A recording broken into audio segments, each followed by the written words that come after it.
Welcome to MP muse. இன்னைக்கு நம்ம channel நம்ம என்ன பார்க்க போறோம்னா ஒரு சிம்பிளா ஒரு மிளகு கறி, மட்டன் மிளகு கறி.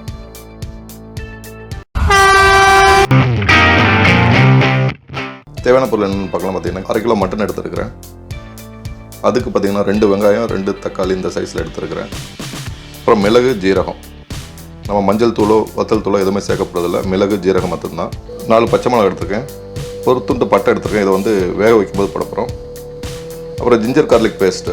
அப்புறம் இதை நல்லெண்ணெய் விட்டு தாளிக்க போகிறோம். அதுக்கு தேவையான நல்லெண்ணெய், தேவையான அளவு உப்பு. ஸோ மிளகு ஜீரகம் சேம் இந்த அளவு தான் நம்ம போட போகிறோம். அப்புறம் தேவையான அளவுக்கு உங்களுக்கு மல்லி இலை. வாங்க வீடியோக்குள்ளே போகலாம். ஸோ 2 வெங்காயம் எடுத்துருக்கிறேன் நான்.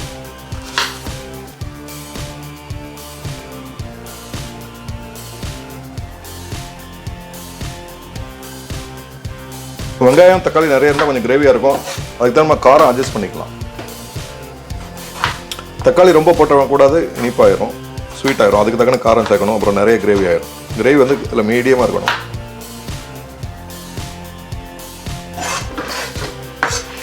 ஓகே, இப்போ நம்ம ஸ்டார்ட் பண்ணலாம். தேவையான அளவுக்கு எண்ணெய் ஊற்றுறேன். இது நல்லெண்ணெய். இது எண்ணெய் நல்லா சூடாயிடுச்சு. இப்போ நான் வெங்காயம் போட்டேன். சரி, வெங்காயம் நல்லா வதங்கணும் இதுக்கு, இல்லைன்னா உங்களுக்கு ஸ்வீட் ஆயிரும். வெங்காயம் நல்லா வதங்கட்டும், நம்ம வெயிட் பண்ணுவோம்.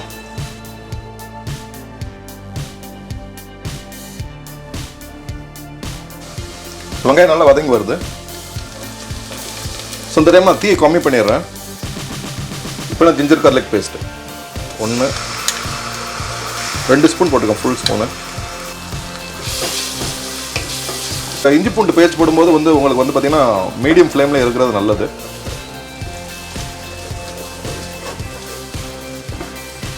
மீடியம் ஃப்ளேம்லேயே நல்லா வேகட்டும். அது ஃப்ளேவராக இருக்குது, இஞ்சி பூண்டோட ஃப்ளேவரு. இந்த பச்சை வாடை போகிற வரைக்கும் நல்லா வேகட்டும்.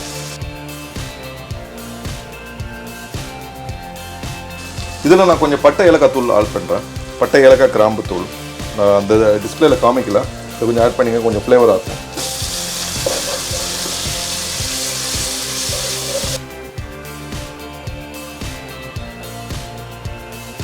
இப்போ பச்சை மிளகாய் ஆட் பண்ணுறேன். பச்சை மிளகாய் நல்லா வெடிச்சு வரும், கேர்ஃபுல்லாக இருக்கணும். தக்காளி போடுறதுக்கு முன்னாடியே நான் வந்து மட்டனை வந்து இந்த இஞ்சி வெள்ளை போட்டு வந்து எண்ணெய் பேஸ்ட்ல ஆட் பண்ணுறேன்.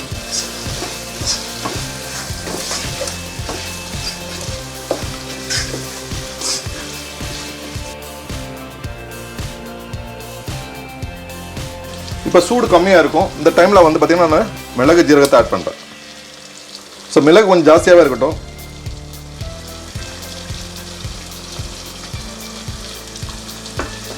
ஜீரகம் அதை விட கொஞ்சம் கம்மியாக.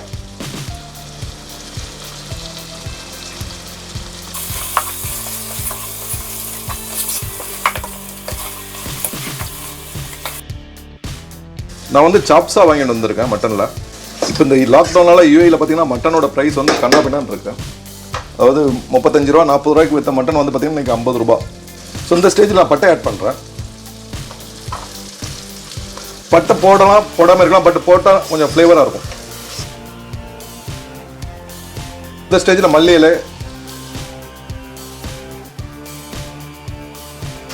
ஸோ நல்லா மிளகு ஜீரக வாசம் நல்லா இருக்குது. இந்த டைமில் பார்த்தீங்கன்னா உங்களுக்கு தேவையான தக்காளி போட்டுக்கலாம். உங்களுக்கு கம்மியாக வேணால் கம்மியாக போடுங்க, கிரேவி ஜாஸ்தி வேணால் கொஞ்சம் தக்காளி ஜாஸ்தியாக போட்டுக்கலாம்.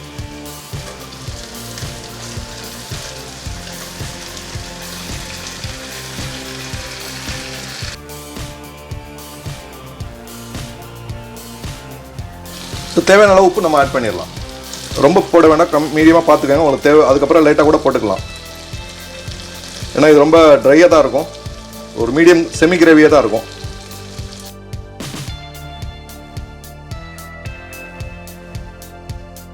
ரொம்ப தண்ணி ஊற்றக்கூடாது. இன்னும் வரைக்கும் நம்ம தண்ணி ஊற்றல, அதிலே தான் வேகுது.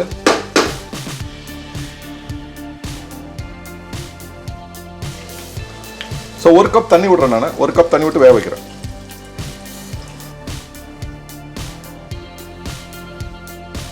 ஸோ இதில் மஞ்சள் தூளோ நீங்கள் வத்தத்தூள் போட்டிங்கன்னா கலர் உங்களுக்கு கிடைக்காது, கலர் மாறிடும்.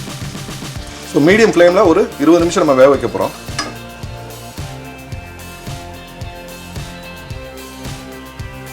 நல்லா வெந்து வருது சேர்த்து கொஞ்சம் கருவேப்பிலை ஆட் பண்ணுறோம். நல்ல ஃப்ளேவராக இருக்கும். நீங்கள் கருவேப்பிலை ஆட் பண்ணி பாருங்கள். தாளிக்கும் போது போடக்கூடாது, வெந்து வரும்போது போடணும்.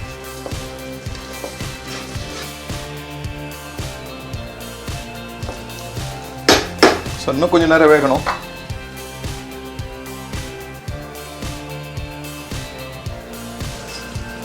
குக்கரில் போனாலும் இது போடலாம். குக்கரில் போட்டேன்னா உங்களுக்கு இந்த ஃப்ளேவர் எக்ஸாக்டாக கிடைக்குமா அப்படின்னு தெரில எனக்கு. Welcome back. இப்போ 20 நிமிஷத்துக்கு மேலே ஆயிடுச்சு. நம்ம இப்போ எப்படி இருக்கு, என்ன ஸ்டேட்டஸ் பார்க்கலாம். இது ஜஸ்ட் இந்த கிரேவி பார்த்தீங்கன்னா மிளகு, ஜீரகம், பச்சை மிளகா, அந்த மல்லி இலை அவ்வளோதான் இருக்குது. நல்லா வெந்திருக்குன்னு நினைக்கிறேன். நான் ஒரு பீஸ் இது பண்ணி பார்க்குறேன். பார்க்குறதுக்கு ரொம்ப நல்லா இருக்கு. உங்களுக்கு சாப்பிட்டுட்டு எப்படி டேஸ்ட் இருக்குன்னு சொல்கிறேன். ஸோ சாப்பிடும்போது பார்க்கலாம். இதான் நம்மளோட ஃபைனல் அவுட்புட்டு. நான் ஒரு செமி கிரேவியாக தான் வச்சேன். இன்னும் கொஞ்சம் வெங்காயம், தக்காளி, மிளகு ஜீரகம் சேர்த்திங்கன்னா உங்களுக்கு வேறு ஒரு கலர் கிடைக்கும். ஆனால் ரொம்ப கிரேவியாக இருக்கும். ஸோ இப்படி வைக்கும்போது பார்த்தீங்கன்னா உங்களுக்கு அந்த கறியோட ஃப்ளேவர் அப்படியே இருக்கும், தெரியும். ஒரு ஆட்டுக்கறினா ஆட்டுக்கறியோட ஃப்ளேவர் கிடைக்கும். அந்த மாதிரி வச்சிங்கன்னா உங்களுக்கு மிளகு ஜீரகம் ரொம்ப தூக்கலாக இருக்கும். வாங்க சாப்பிட்டு. ஒரு பீஸ் எடுத்துக்கிறேன், மட்டன் பீஸ் எடுத்துருக்கிறேன். சாப்ஸ் பீஸ் இது. கொஞ்சம் கிரேவி எடுத்துக்கிறேன். எங்கள் ஊரில் பார்த்தீங்கன்னா இது வந்து இந்த பருப்பு, கட்டி பருப்பு வச்சு சாப்பிட்றது தான் ட்ரெடிஷன்.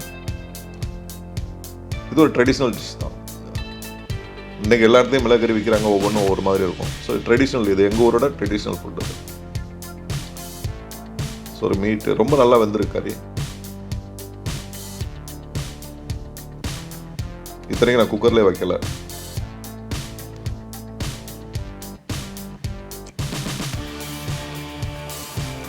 உண்மையில சொல்கிறேங்க, அந்த வேறு லெவலில் இருக்குது. நல்ல ஃப்ளேவரு, ஆட்டுக்கறியோட ஃப்ளேவரு, மிளகு ஜீரத்தோட காம்பினேஷன் ரொம்ப நல்லா இருக்குது.